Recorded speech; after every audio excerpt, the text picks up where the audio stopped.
cycle on Reach been different from Halo 3 for you? Well, with each one of our dev cycles, we're getting a little bit better and making sure we don't kill ourselves towards the end with crunching 24/7 for an entire year straight. We're definitely a lot more disciplined with production, which is definitely helping. But that's just it's a creative title. It's a creative endeavor, you know. So it's going to. There's always great new things that we just gotta have and gotta put it into the game, and that takes extra effort. You were talking a lot about how Reach gave you the chance to do a lot more with story. How has that been going? Well, the neat thing about Reach is it allows us, now that we're going back to a prequel before Halo 1, it's kind of a new slate for us. We have this all new territory for us to explore. We weren't tied down with some of the fiction that we've had in the past. Have you employed different techniques in order to tell the story differently in Reach than in previous Halo games? Yeah, totally. With our writing guys and with our cinematics crew, I mean, from the beginning, to help kind of convey that just the different tone and mood of Reach and the gravity and sort of the grittiness of sort of boots in the ground, right in the heart of battle. That kind of meant doing away with our old method of storytelling. So you're not going to see letterbox cinematics in Reach. Even the stuff that we showed in the Vidoc, you're going to see a lot more storytelling that's meant to feel like there's literally just a war photographer right next to you following you around with the camera. It should all feel more natural and ground the player.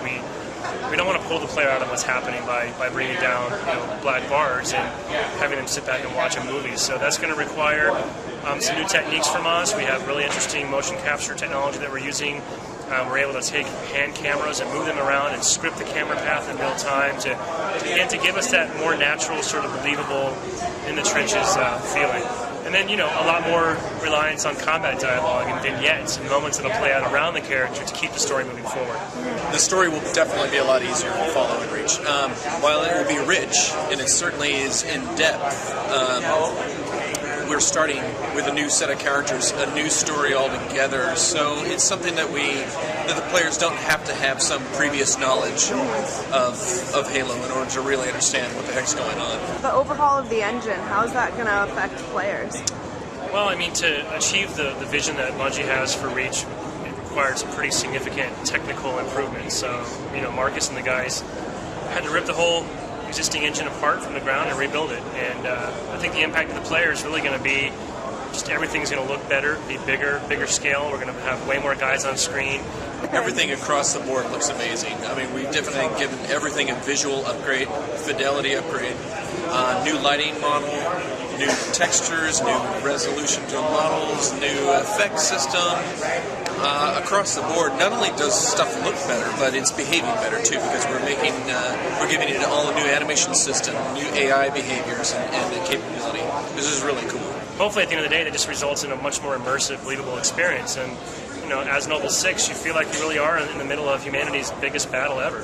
So when you started planning and started developing Reach, what was your one big thing that you wanted to make sure got done or was in the game? The one big thing, that's a great question because there's so many of them. We really wanted to realize the big battle that took place around Reach, and we wanted to allow the players to explore these huge, epic environments that just foster exploration,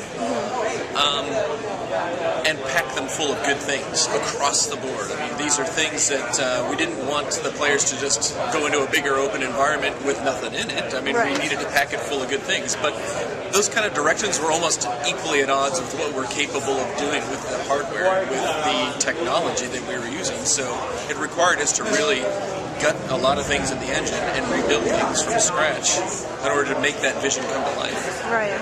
So you guys have done a lot of work with the environment. How much does that play into the actual gameplay? The environment with Reach itself is a primary character of the game. And we definitely want our players to understand that it's a real place, that real people live there, and it has real physical nature to it that people can kind of get and understand and appreciate as they explore through the environment. Because the whole game is about the planet's inevitable downfall, we want to establish an emotional connection for players.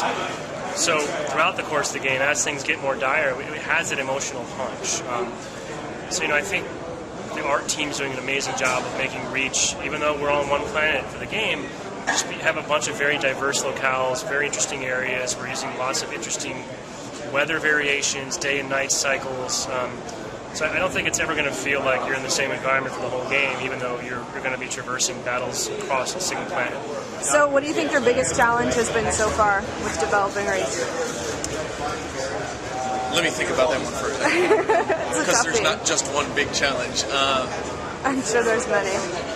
I think the biggest challenges have definitely been with understanding what needed to be improved across the board. And that was so hard for us to come to realization that, yeah, we actually did have to go back and rebuild some major sections of the game in order to achieve this vision. And that was a sacrifice that we were willing to make because we knew that it would make the player experience so much better for us, and that and we didn't want to just rely on second best for the game. Right. So what should people look forward to in the beta? So the beta on May 3rd, I think fans will probably be surprised. There's going to be a lot of content there. It's going to be quite a few maps to play with, a pretty good subsection of the armor abilities to try out, a pretty wide assortment of new vehicles, lots of game types, some old favorites coming back, obviously some of the staples, but some new stuff we haven't even talked about yet. So I think fans will get a really good representative sampling of what the final game is going to be, and hopefully at a level that's still fun and enjoyable, even though it's still a beta.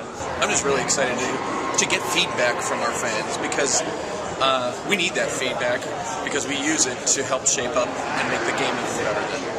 And is there anything specific you'd love feedback on from the beta users? It doesn't matter what kind of feedback we do want. We're going to get all sorts no matter what. I mean, there's one thing about Halo fans is they're vocal, and they're definitely going to share what they love and what they hate. And I think for us, the beta, it's twofold. On one hand, we have a lot of automatic data mining and we'll do behind the scenes that's invisible to players. Our test team and our engineers have great systems to measure everything from network performance to how our file shares and back-end stuff are working. So that's all going to be happening behind the scenes. Well, I'm sure there'll be no shortage of critique on the game. Helpful, even as harsh as it may be sometimes. We definitely listen to it all, and we definitely want people to understand, like, are they excited about this? Do they really like this game? And what about it? What are all those little features within that they're just super excited about? And what do they think we could improve upon? Yeah, we're going to look to anecdotal feedback on forums. We're going to want to know, is this weapon too powerful? Is this armor ability being exploited? Does this map layout seem to generally work for gameplay? So we're going to hear it all, and we'll do our best to digest it. But for Halo 3, we learned a lot, and it certainly helped make the game better, and we're looking forward to giving fans a chance to help us again.